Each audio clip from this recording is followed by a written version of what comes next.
صفحہ نمبر 135 آیت نمبر 155 سورة الانعام۔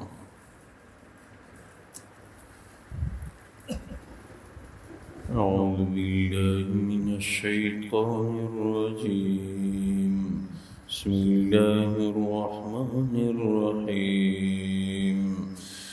وَهَذَا كِتَابٌ أَنزَلْنَاهُ مُبَارَكٌ فَاتَّبِعُوهُ وَاتَّقُوا لَعَلَّكُمْ تُرْحَمُونَ۔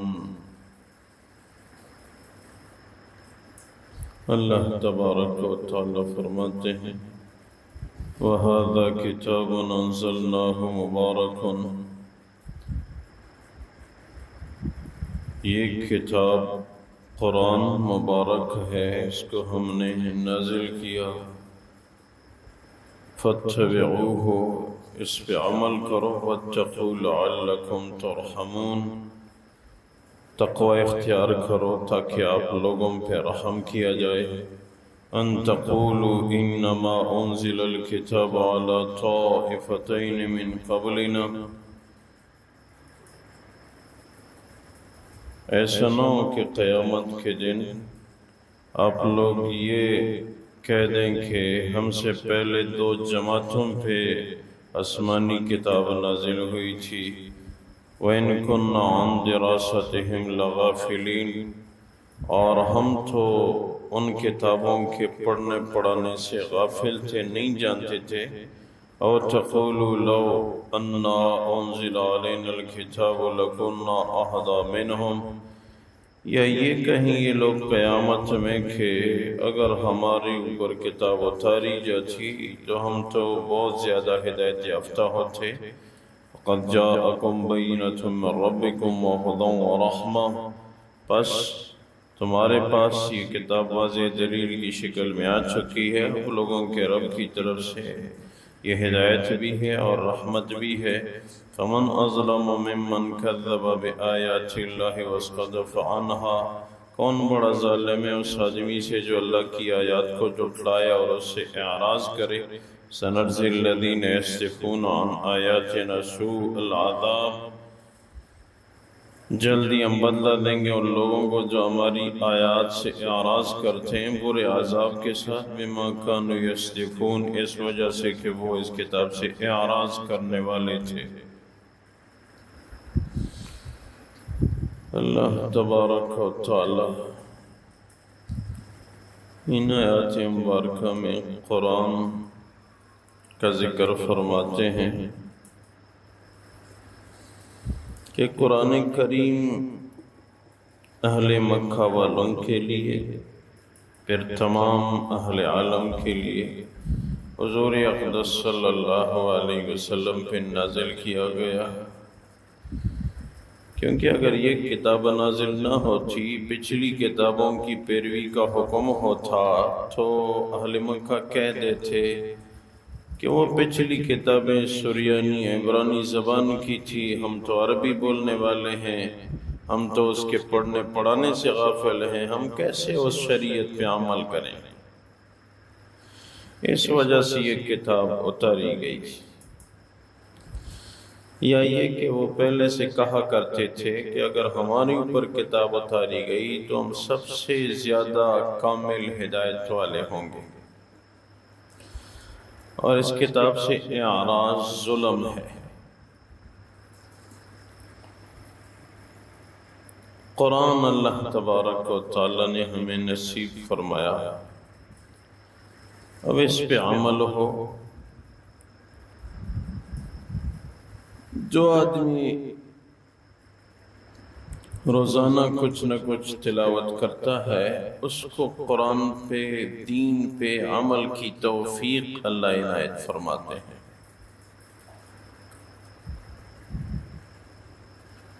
امام غزالی رحمہ اللہ تعالی لکھتے ہیں کہ مجھے یہ بات بہت پسند ہے کہ جب آدمی مسواک کرے تو اس میں یہ نیت کرے کہ میں قرآن پڑھوں گا،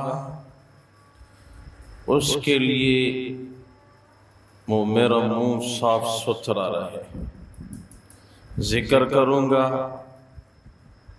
میرا منہ صاف ستھرا رہے۔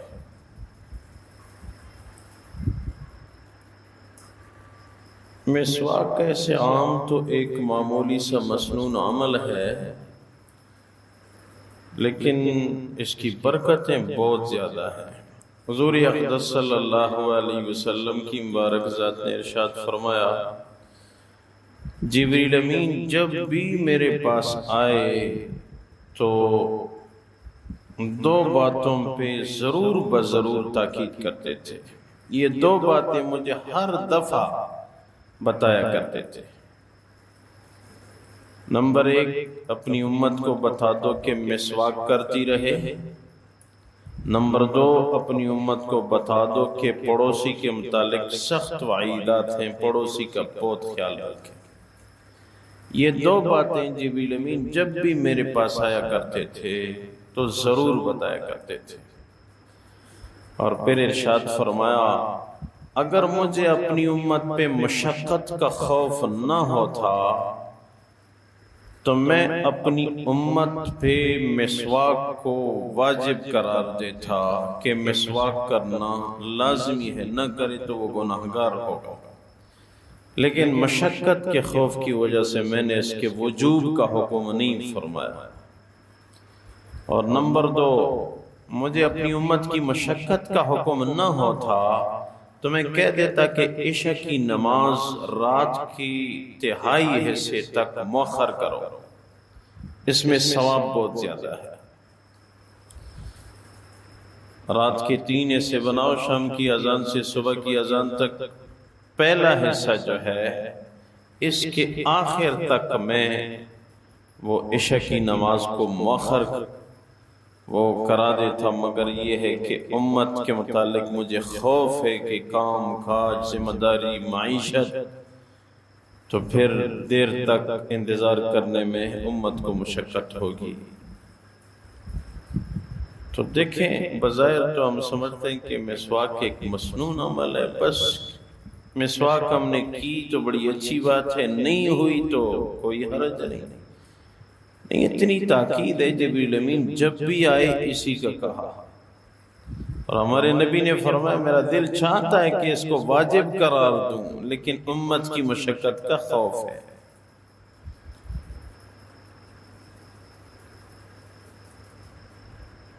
اور اس میں لکھا ہے کہ مسواک کے اندر بہت ساری بیماریوں کے لیے شفا موجود ہے،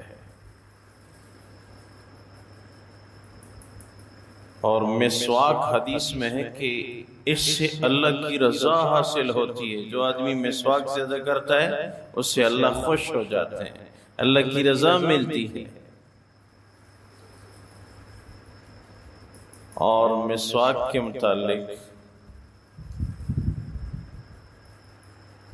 یہ بھی لکھا ہے دینی کتابوں میں کہ ایک بالغ سے لمبی نہ ہو۔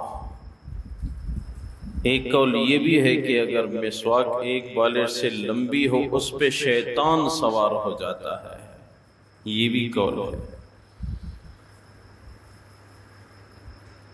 اور موٹائی جو ہے چھوٹی انگلی کے بقدر مناسب ہے، اگر اس سے موٹی بھی ہو کوئی حرج نہیں، مناسب یہی ہے۔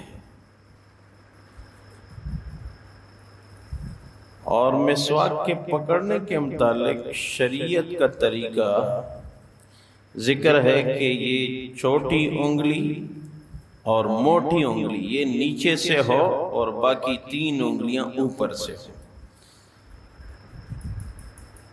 ہمارا مذہب تو کامل ہے نا، مکمل ضابطہ حیات ہے، ایک ایک چیز کی وضاحت کرتا ہے اسلام۔ تو چھوٹی انگلی اور موٹی انگلی نیچے سے اور باقی 3 اوپر سے، یہ مسواک کے پکڑنے کا شرعی طریقہ ہے۔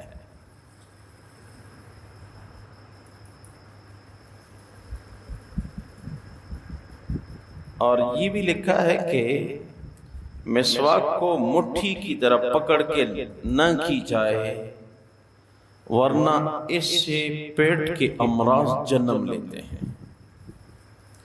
مسواک کو مٹھی کے شکل میں پکڑ کے نہ کرو ورنہ اس سے پیٹ کے امراض جنم لیتے ہیں۔ ہمارے نبی بھی تھے، طبیب بھی تھے۔ یہ بھی لکھا ہے کہ لیٹ کے مسواک مت کرو ورنہ اس سے تلی بڑھ جاتی ہے۔ جو آدمی لیٹ کے مسواک کرتا ہے اس کی تلی بڑھے گی۔ اور یہ بھی لکھا ہے کہ مسواک اگر نئی لی ہے، اس میں وہ پودے کے ذائقے کا اپنا اثر ہوتا ہے، اس وقت نئی مسواک لے لی، اس وقت مسواک کو چوسنے سے جذام اور برس کے امراض دور ہو جاتے ہیں، اور بعد میں استعمال شدہ مسواک کے چوسنے سے نسیان پیدا ہوتا ہے، حافظہ کمزور ہو جاتا ہے۔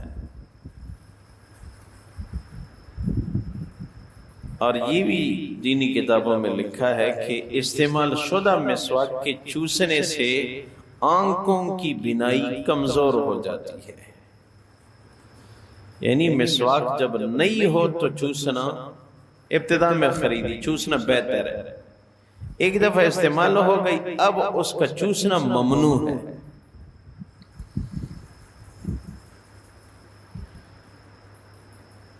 اور یہ بھی ایک صحابی فرماتے ہیں کہ مسواک کو زمین پہ مت رکھو، مسواک کو عام یعنی زمین پہ مت رکھو، مٹی کی جگہ پہ مت رکھو، ورنہ اگر آپ کو مجنون پن کی بیماری ہو گئی تو خود جواب دہ ہوگے۔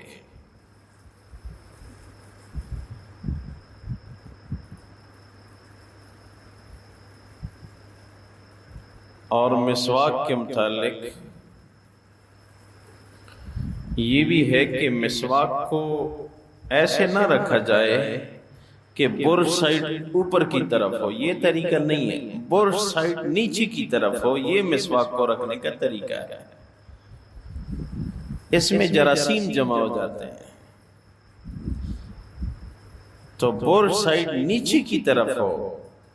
اکثر لوگ مسواک کو جیب میں رکھتے وقت بر سائڈ اوپر رکھتے ہیں، نہیں، بر سائڈ نیچے رکھو، یہ شرعی طریقہ ہے۔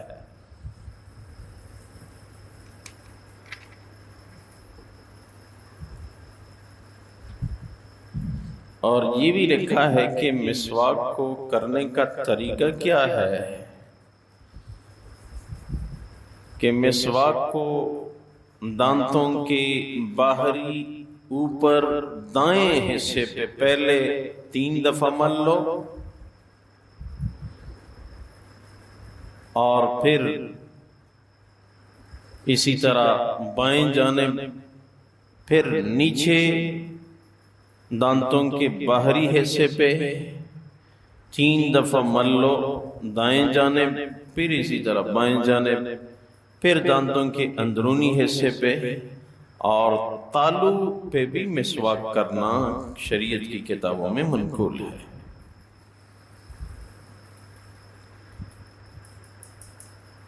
اور باقی پھر جیسی آسانی ہو۔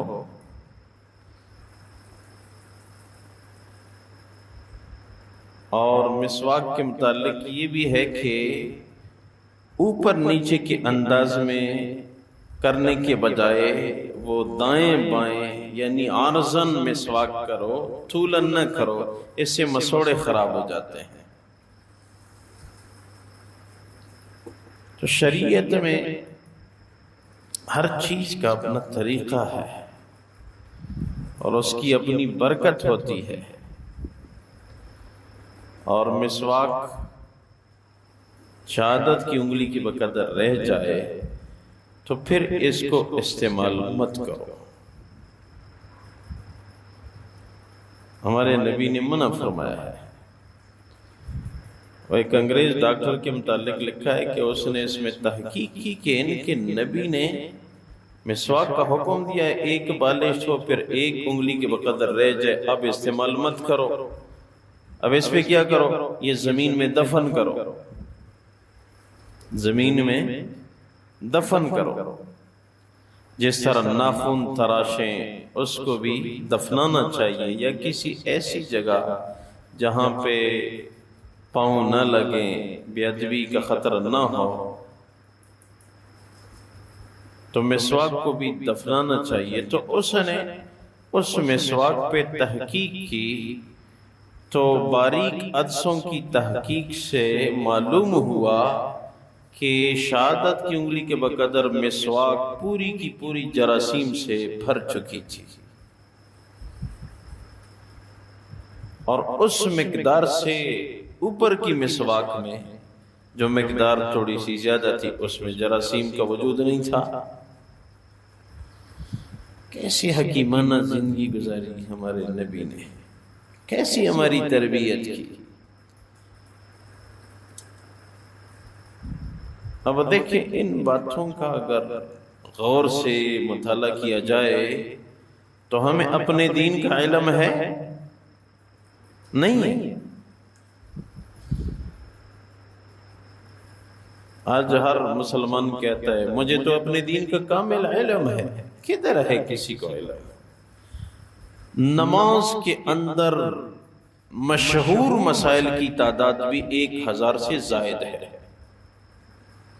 صرف نماز میں مشہور مسائل کی تعداد 1000 سے زائد ہے۔ مجھے 100 یاد ہے، میں اپنے آپ سے پوچھوں، جی شریعت ہمارے پاس آج اپنے دین کو سیکھنے کے لیے وقت نہیں ہے۔ اپنے دین کو، یہ ہمارا دین ہے، اس سے ہماری دنیا بھی بنے گی اور آخرت بھی بنے گی۔ ہم اپنا دین سیکھیں، ہمارا دین ہمیں کیا کہتا ہے۔ اسلام ایسا مبارک مذہب ہے کہ اس سے صرف دنیا نہیں بنتی، صرف آخرت نہیں بنتی، بلکہ دنیا بھی بدستور بن جاتی ہے۔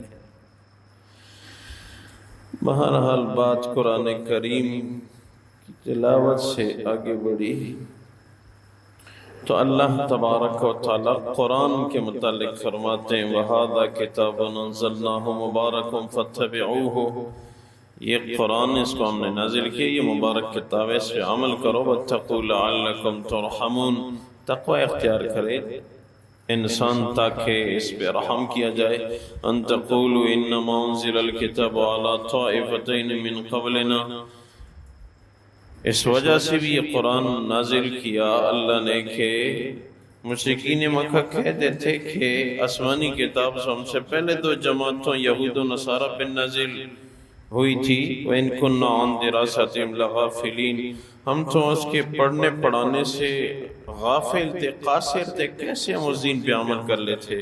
او تقولوا لو انا انزل علینا الکتاب لکنا اہدی منہم، یا یہ عذر پیش کر لیتے نزول قرآن سے پہلے، وہ یہ کہتے کہ اگر ہماری اوپر کتاب اتاری گئی تو ہم سب سے زیادہ ہدایت یافتہ لوگوں میں سے ہوں گے۔ فَقَدْ جَاءَكُمْ بَيِّنَةٌ مِّن رَبِّكُمْ وَهُدًى وَرَحْمَةٌ، پس واقعی اب تمہارے پاس واضح دلیل قرآن تمہارے رب کی طرف سے جو ہدایت اور رحمت ہے آ چکا ہے۔ وَمَنْ أَظْلَمُ مِمَّنْ كَذَّبَ بِآيَاتِ اللَّهِ وَصَدَّفَ عَنْهَا، کون بڑا ظالم ہے اس آدمی سے جو اللہ کی آیات کو جھٹلایا اور اس سے اعراض کرے۔ سَنَرْزِلُ الذین یصدفون عن آیاتنا سوء العذاب بما كانوا یصدفون، جلدی ہم بدلہ دیں گے ان لوگوں کو جو کہ ہماری آیات سے اعراض کرتے ہیں، برے عذاب کے ساتھ، اس وجہ سے کہ یہ اعراض کرنے والے تھے۔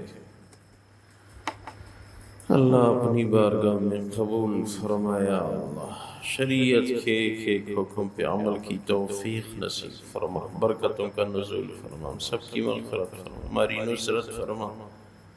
اے اللہ آخری خاتمہ بالخیر عنایت فرما۔ ربنا اغفر لی ولوالدی وللمؤمنین یوم یقوم الحساب برحمتک وکرمک یا رب، وکرمک یا رب،